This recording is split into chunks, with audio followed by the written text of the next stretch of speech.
In this video, we're going to show you how to pair your hearing aids to a TV streamer. When you open up that box, you're going to have your TV streamer in there.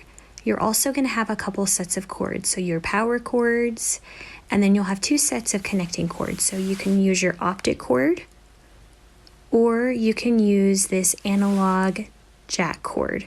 You'll only be needing to use one or the other in addition to your power cord.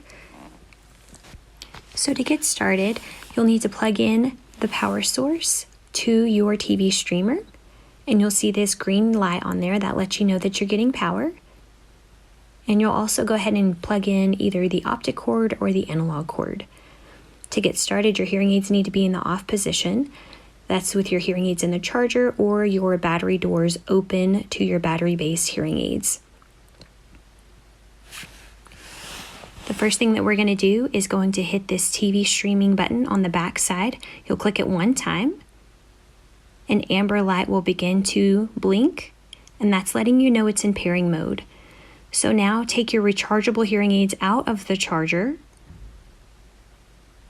and close your battery doors to your battery-based hearing aids.